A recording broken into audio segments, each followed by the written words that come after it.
All right, finally, should churches be closed in the coronavirus pandemic? And this won't take me long.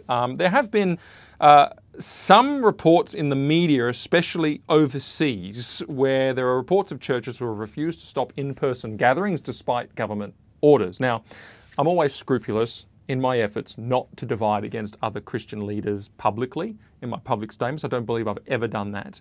And the reason I do that is because I don't ever want to be having a fight amongst Christians in the public arena, in the press. And that's particularly important in the local context. But these are events from overseas. These are not Australian events. There's no risk of causing the storm that I'm trying to avoid when I don't criticise local leaders. And I'm not criticising leaders here, actually. I don't know the full facts of these circumstances, and I'm quite sure that they're defensible in different ways. But I want to just comment generally on the principle, without referring to anybody in particular, generally on the principle about whether or not churches should be closed. And the short answer is, well, yes, they probably should be. And by closed, I mean cease in-person gatherings temporarily. And my answer is yes.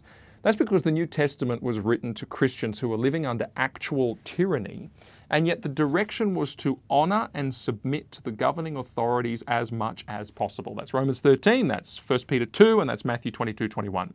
And they would have felt the weight of this. Here they are. Most of their problems are caused by the government, the state, the governing authorities. Most of their challenges are, they come in thick and fast. And you've got the apostles writing letters to them saying, honour the government, submit to them, do as they say.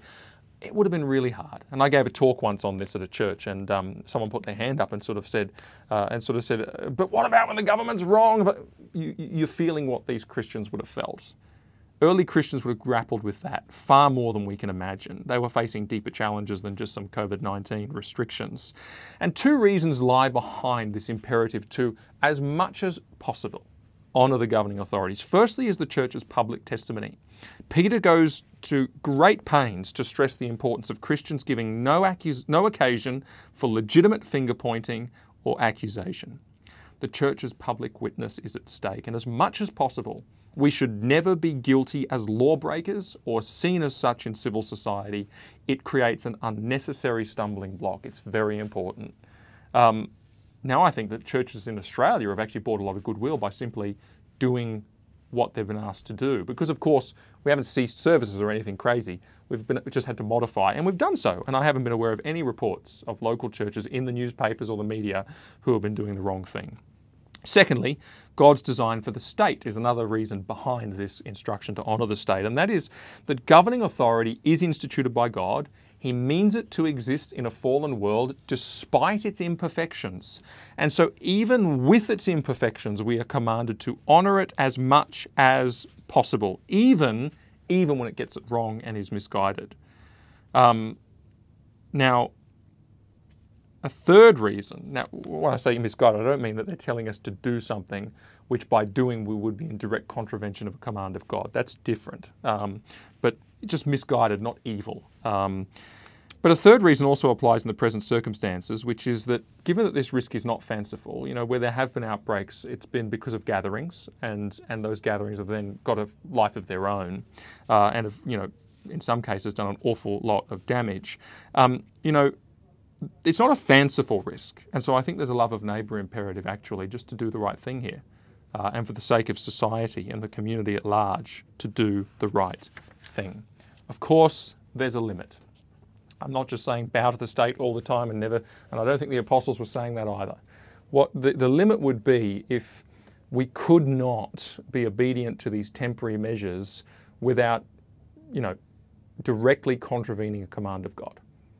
And it is true, Christians cannot give up meeting in churches altogether. They can't do that. That's not what we've been asked to do. In Hebrews 10:25, it says we're not to forsake, we're not to neglect gathering together. And so if we're asked to forsake it, give it up, then that would be a problem. If we were negligent in our attitude to this, that would also be a problem. We can't be either of those things. So if the government were to say stop altogether, we'd have an issue probably. Or if the edict was to become arbitrary somehow, and I don't know why it would, especially given my last topic, I don't know why it would, but if it did, then that might be a case of obeying God over Caesar, because you cannot be obedient to Caesar and honour God at all. And that's the reference for that is Acts 5:29. But as it stands, these are temporary restrictions. They have a very clear purpose, and there is an option, which is through technology, we are enabled to ameliorate what is a short-term issue. And so therefore, I would say, yeah, we should do the right thing. I think actually it's pretty clear. It's pretty clear. But this all leads me to my final point, because I just made that little comment about Hebrews 10:25 just to show that it really is important that Christians do meet together, and we do so whenever possible. And at the moment it's on technology, but that's not ideal. And so I say that because when all this is over, definitely go back to physical church. That is extremely important. And that indeed is a good thing.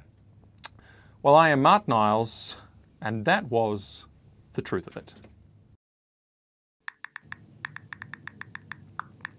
Hey guys, make sure you click like to like the video, or hit the subscribe button down here and click on the bell so you don't miss any notifications. And to watch more videos, just click here. Cheers.